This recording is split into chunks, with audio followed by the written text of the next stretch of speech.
nice lead. And then I thought they became much more aggressive than we were. They started attacking the basket.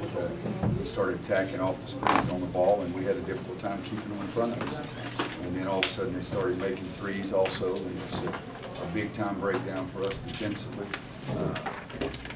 We had some foul trouble trying to put some things together out there, and we'd already lost Tony, and then Luke gets 4 fouls so quickly, and so we went smaller for a longer period of time than we've done at any other time this year.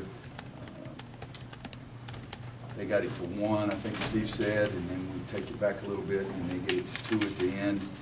A big play was, we have a 9-point lead, and Kenny goes down and misses a layup, and then misses 2 free throws, and then all of a sudden they make a 3, and then we screw it up, and they make another 3, I think. Sounds like Santa's sleigh bell. But, you know, just got to credit our guys for being able to make enough plays. I thought Kennedy was really big on the backboards, a couple of blocks inside. I think a big part of the game, too, was Collins getting in foul trouble. I thought that really helped us. He made 2 field goals, I think, of their first 3 baskets, or 2 of their first 4, when they had 6-0 or 8-0. But having him out of the game helped. But 5 guys in double figures and only 11 turnovers. And we did pass the ball pretty well and got some really good shots down the stretch, too. That's about it.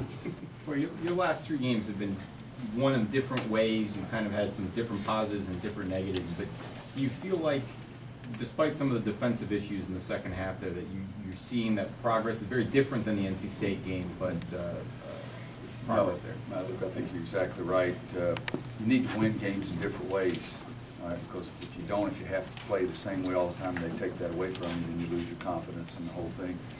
I think our guys did keep battling. I was extremely disappointed with their defense in the second half. We haven't played defense like that in 10 days. Georgia Tech is the only other thing. I think they shot 22 free throws in the second half and 28 for the game. Georgia Tech shot 28, and we shot 12 or something crazy like that. We like to get to the line more than the other team because we attack from the inside out. But no, I think that Clemson, North Carolina State, and Wake Forest were 3 really different games for my emotions on the bench, and I think the way we evaluate how we played. We still made some big shots. I thought that Joel Berry's 3 from the top of the key was a big play. You know, they were coming back, and we were standing around trying to figure out what we were supposed to be doing, and he made a big shot for us. Roy, with Luke and all the big guys in foul trouble, how important was it to have Theo back today? Because it seemed like he got a lot more playing time, especially at maybe the 4th. Well, I was disappointed because I wanted him, when the other team's playing zone, I wanted him to be the guy inside and Justin outside. And it took us 3 possessions to get them straightened out about where they're supposed to be. But having Theo back, I've said all along, it's going to really help us because it can do so many things, and it does give us some variety and some flexibility about what we do. But you know, just some of our fouls were silly fouls. I mean, I never yelled at an official on any of the fouls he called. I mean, we're reaching in, guys are driving. I would say at least 4, and it might have been 29 for the way I felt that we fouled them and they made the basket. Those are just little tick-tack fouls. You slide your feet the right way, you're more in front, you don't make those kind of fouls. Did you get a sense that you guys let up a little bit after that 19-point game? No, I didn't sense that. I just thought that they got much more aggressive, attacked us harder, and we did a poor job on the defensive end. In this league, nothing's going to be easy. You got to play. Roy, how thin is the line between being good and being great? Like you mentioned in like Georgia Tech and in the highs. Yeah. It is a thin line. You got to have some confidence. You also got to have some discipline and some focus and some toughness on the defensive end of the floor. You can't. I've never seen a team that was really great that didn't play great defense. You know, I told my guys last year, I said I've never seen a team make it to the Final Four that wasn't a really good defensive team down the stretch. We were really good defensively. So there is a thin line, but we've got to get better defensively.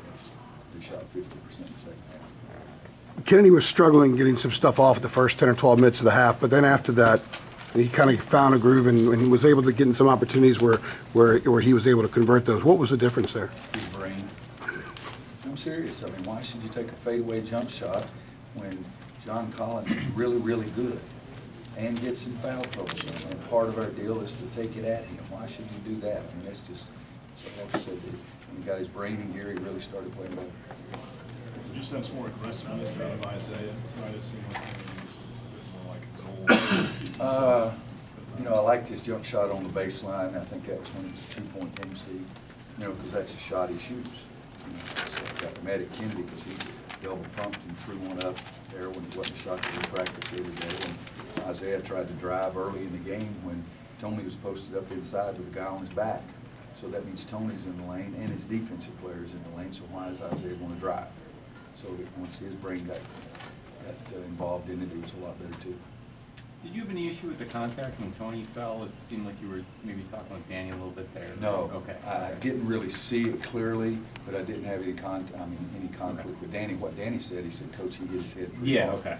You know, and I was. That was the content of that Yeah. conversation. Oh, yeah. Danny Manning's one of the greatest players, people I've ever been around in my life. He helped me a great deal when I was at Kansas, when he'd come back in the summer and play pickup with our guys. But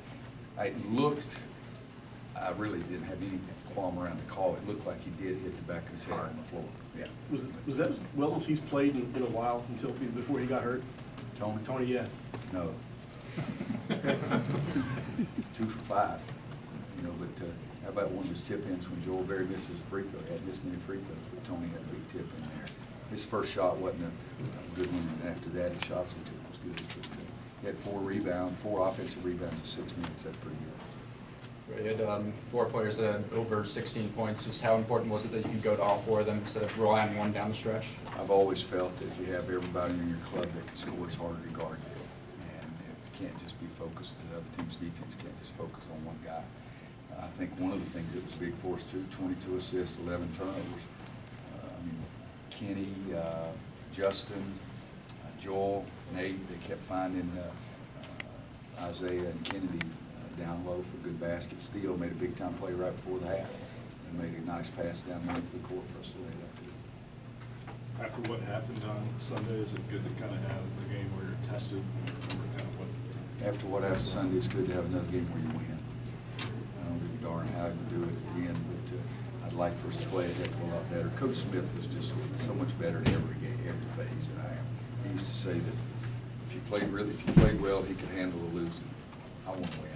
I told him that too, but you know, Wake Forest made us play poorly at times in the second half because they really attacked us, and we weren't ready for it. The only thing we were ready to do was start backing up and reaching in and fouling.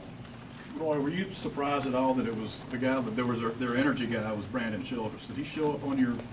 You know, he was on the scouting report. I can tell you that. I told him he played a heck of a game. Told his dad he had to be proud because I thought he was big for him today. And his stats wouldn't show that kind of thing what he did today for the season, but 16 points, 6 or 7 from the line, 4 of 9, 2 for 6. I mean, he made some big baskets for him. I really thought he was good. Anybody else? Thanks, guys.